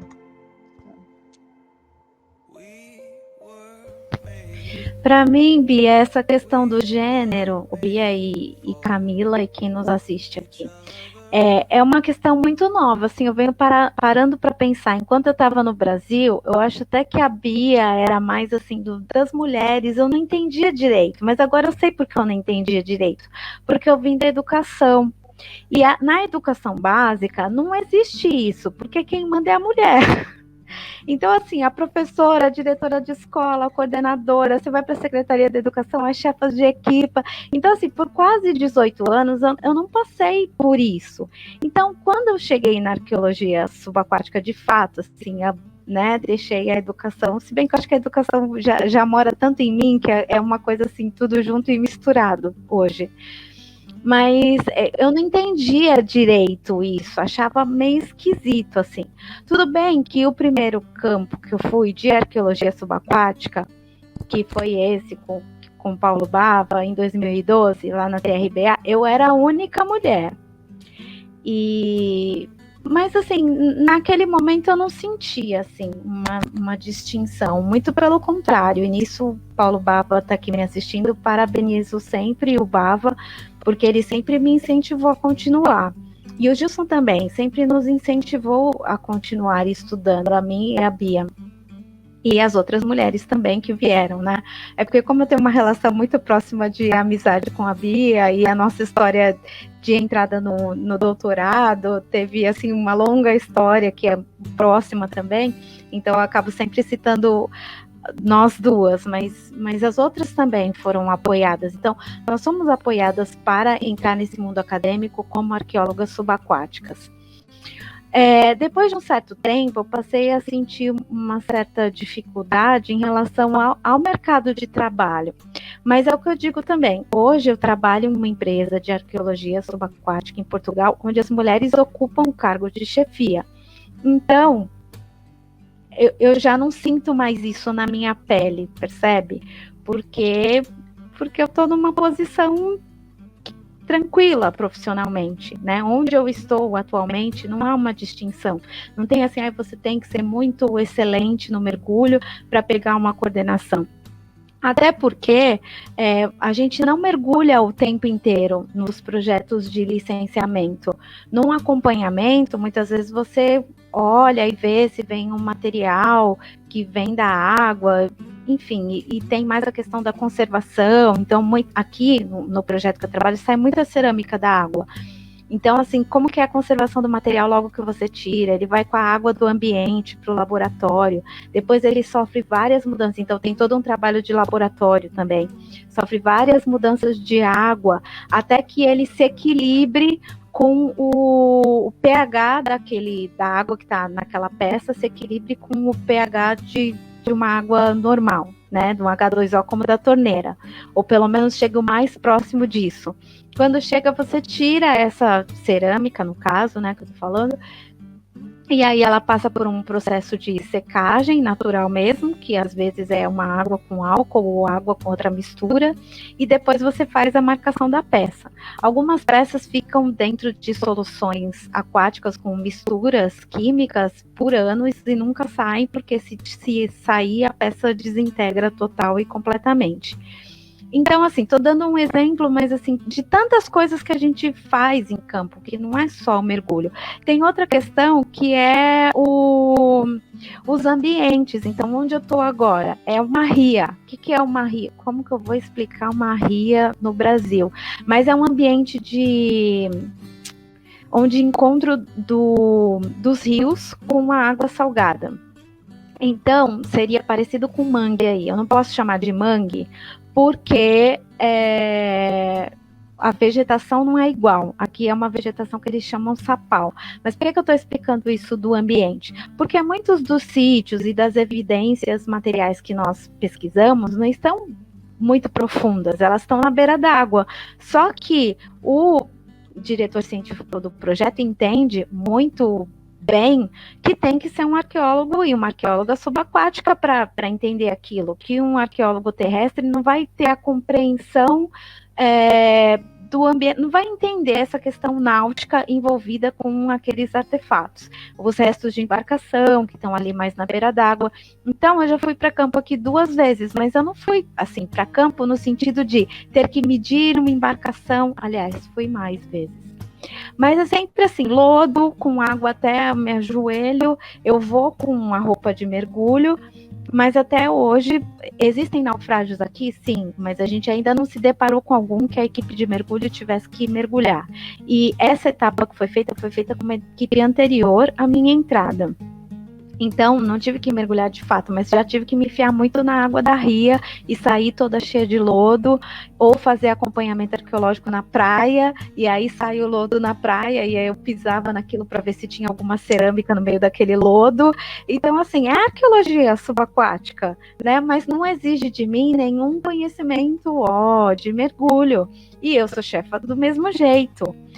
Coisa que no Brasil parece que isso exige da mulher que, tipo, além de você ser super acadêmica, você também tem que ser muito boa de mergulho para pegar um trabalho. Daí cria, assim, uma dificuldade em cima de outra dificuldade. Vocês ouviram a nossa história. Já é super difícil chegar onde a gente chegou. Aí depois, a Bia já falou quanto é caro se formar no mergulho. Então, muitas vezes no Brasil, os homens se formam dentro do licenciamento, mas a mulher tem que vir boa para o licenciamento. Isso foi uma coisa que eu não encontrei em Portugal. E isso é o que eu mais sinto, aí, assim, da minha pele, do que eu digo em relação a gênero no Brasil.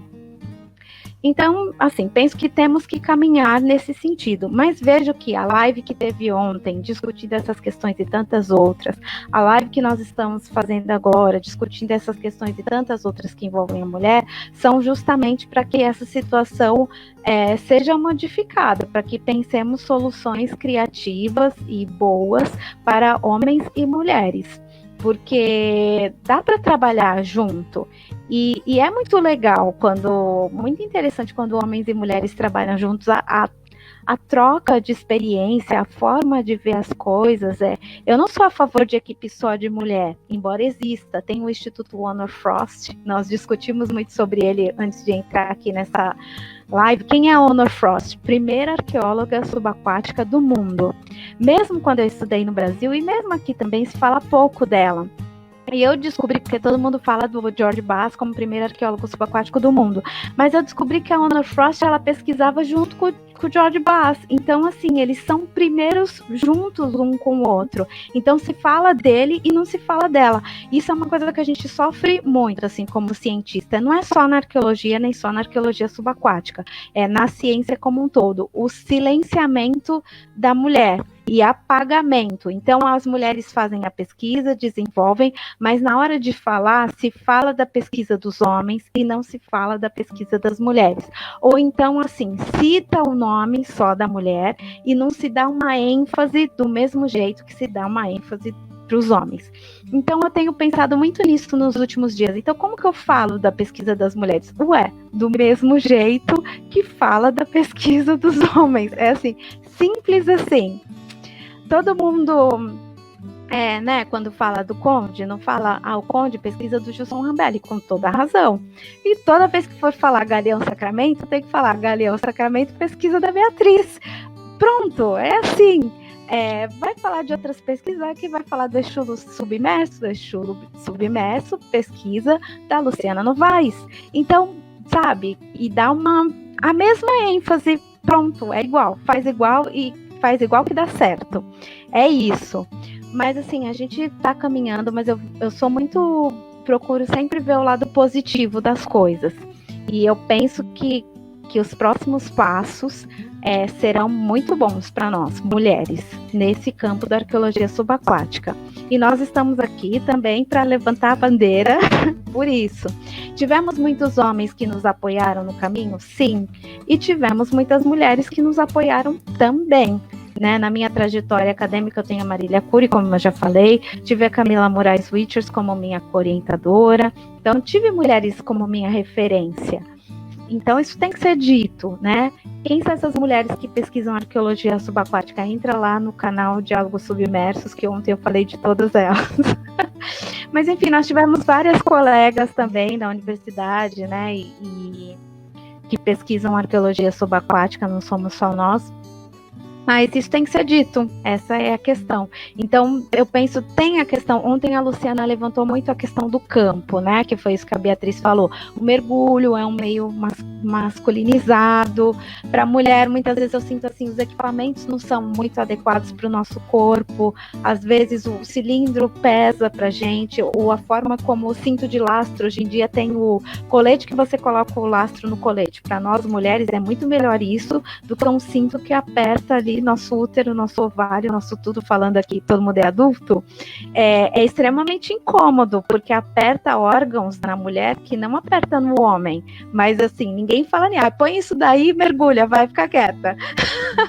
Então, assim, eu penso, eu quero equipamentos mais confortáveis. Quando eu fui para a TRBA, estava na equipe 2 instrutores de mergulho, o Roberto Baracho e o André Mota Lima. Eu lembro que eles tiveram essa preocupação comigo em relação ao conforto. O Baracho falou, um colete asa vai te deixar mais confortável do que o outro, porque o asa ele aperta assim mais embaixo na tua barriga, não é no meio. Então, teve essa preocupação. Então, assim, as mulheres estão chegando na arqueologia subaquática, pensar na adaptação dos equipamentos também para nós, para que seja mais confortável o nosso mergulho. E, enfim, penso aí. Outro dia eu vi um cilindro, Bia, que ele era leve. Ele era feito de ar. Falei, nossa, esse é para mim. Eu quero este cilindro para mim. Então, né, porque o peso é incômodo. Na hora que você se joga na água, tudo boia e fica tudo lindo, gostoso, tranquilo. Você ouve a tua respiração, você entra em contato com o ambiente, é maravilhoso. Mas enquanto está fora d'água, esses equipamentos são extremamente incômodos. Num barco, para os homens irem à casa de banho, como eu chamo aqui em Portugal, no banheiro, também é mais tranquilo. Para nós mulheres, essa questão de ir ao banheiro mais vezes, não sei o que, também não é tão confortável. Então, tem questões assim do dia a dia para a mulher mas eu penso que quanto mais mulheres entrarem na arqueologia subaquática e no mergulho, mais conforto a gente vai ter, mais pesquisas, mais vai se falar. É uma questão de construir o caminho mesmo. Bom, essa é a minha opinião. E mais alguma pergunta? Eu queria fazer mais uma vez a referência ao Diálogos Submersos, né, também, que é um grupo montado pensando na divulgação das pesquisas de todos os arqueólogos subaquáticos do Brasil. São pesquisadores de diferentes instituições, da UFPI, da UFPE, o Rodrigo Torres, lá do Uruguai, o pessoal da Marinha também, todos unidos, e da UFES, né, o professor Leandro, o professor Paulo Bava, o professor Gilson, e todos aí, e também pesquisadores já doutores, né, a Luciana Novaes, o Luiz Felipe, e temos até o Júlio César junto ali com a gente também, pensando na divulgação das nossas pesquisas, dos nossos trabalhos para conhecimento público, para tornar acessível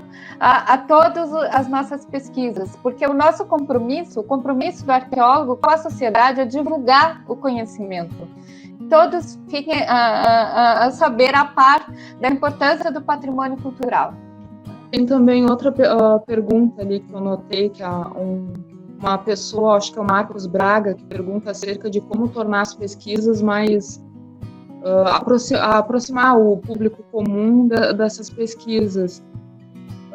Eu acredito que talvez seja no exercício também de tentar contar uma história por trás daquele objeto e fazer que aquelas pessoas se identifiquem com aquela história, que aquela história faz parte do determinado local onde eles residem. Talvez seja talvez seja um exercício como esse que possa fazer que essa aproximação ocorra, como também acontece o exercício contrário, ou seja, da comunidade nos dizer o que tem valor para ela. Camila, penso que é isso mesmo também. A aproximação com as comunidades próximas aos sítios, e na questão da arqueologia subaquática tem muita relação com pescadores, né? Muitas comunidades são pesqueiras, e pode ser também uma forma de aproximação com o público não acadêmico.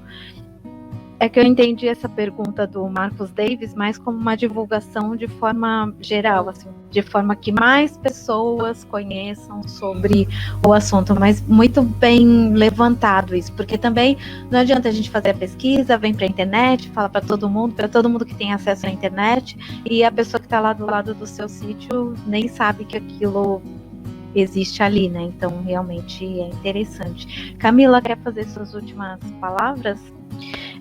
Eu vou fechar, tem uma última pergunta aqui do Paulo Graves, mas eu acho que a Bia já falou sobre isso, que os cursos de graduação que tem disciplinas de arqueologia subaquática são na Universidade Federal de Sergipe, que tem a disciplina obrigatória de arqueologia de ambientes aquáticos, e tem uma disciplina optativa de arqueologia de ambientes aquáticos 2. E na Universidade Federal do Piauí também tem disciplinas de arqueologia subaquática, e na UFPE, Universidade Federal, que lá no Piauí está o Flávio Calico. E na UFPE, onde está o Carlos Rios, tem disciplina de arqueologia subaquática no currículo de graduação também. Até onde eu saiba, essas são as únicas 3 universidades do Brasil que têm a disciplina no currículo. Em outras universidades até tem professores que orientam, parece que tem alguns trabalhos da FURG, conforme a Camila comentou conosco em off, mas não disciplina são só nesses 3 cursos. Júlio Marins, meninas, seria interessante também falar da falta da disciplina de arqueologia subaquática? Sim, é verdade, Júlio. Eu penso que todo curso de arqueologia tem que ter arqueologia subaquática, pelo menos para que as estudantes e os estudantes saiam com alguma noção da preservação do patrimônio submerso. Mas, infelizmente, isso ainda não acontece. É uma bandeirinha aí que temos que levantar junto ao MEC, de repente junto à própria SAB, né, que é a Sociedade de Arqueologia Brasileira, para que os cursos tenham uma disciplina de arqueologia subaquática. E vai falar mais alguma coisa, Bia, antes da despedida? E ainda há poucas universidades que oferecem o curso de formação de arqueólogo mergulhador, mas tem que ser persistente, tem que ser batalhar mesmo. Às vezes, as possibilidades são outras que você encontra, né? Trabalhando para poder pagar os seus cursos de mergulho.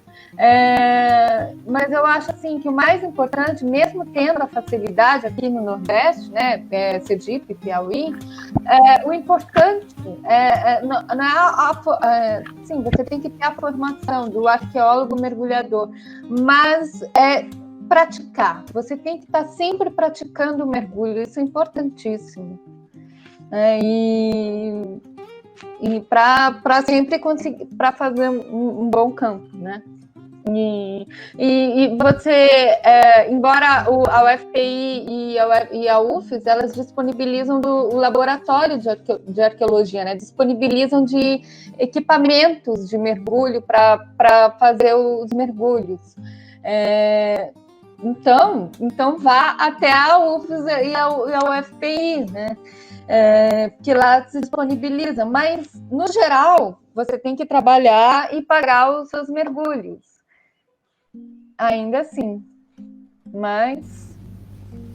Eu concordo com você em relação às universidades públicas, né? Hoje em dia, quem quer, então, como a Bia falou, lá tem. Eu mesma fui beneficiada no meu campo de doutorado de poder mergulhar com os equipamentos da universidade, e realmente isso facilita muito. Eu sei que tem que pagar, que tem que fazer, mas às vezes a gente sabe que a realidade do aluno que entra na universidade pública não é essa de ter a condição de pagar. Então, aí a única forma é mesmo estudar onde tenha uma estrutura para que você possa fazer mergulho na tua formação. Esse é um caminho. E depois se envolve em projetos de arqueologia subaquática e você vai tendo a tua formação durante os projetos também é outra forma. Você vai se formando mergulhador no mercado de trabalho. É uma coisa interessante também. Bem, eu agradeço. Obrigada, meninas. Cadê a Camila que saiu e entrou? Peraí, deixa eu adicionar ela. Pronto, adicionei aqui. Obrigada.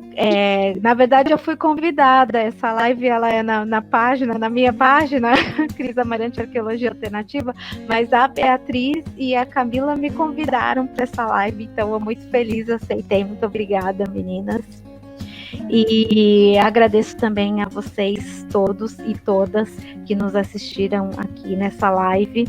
Divulga aí para as pessoas, ela vai ficar no Facebook, né, disponível, então você pode continuar divulgando o conteúdo. E nos acompanha, pode dar ideia de outras lives, quem sabe nós voltemos, né, meninas, porque para preparar essa live surgiram tantos assuntos das arqueólogas mergulhadoras, das arqueólogas mergulhadoras fora do Brasil, até a gente falar, não, qual é o tom dessa live, né, aí falar das nossas experiências pessoais, então tá, Planeta Terra, e obrigada, eu vi aí nosso orientador, Camila, estava nos assistindo, Paulo Bava de Camargo, e nos parabenizou. Obrigada, Paulo. E obrigada, pessoal. É isso. Notei. Agradeço também a ele. Pessoal, é isso. Tchau, gente. Obrigada.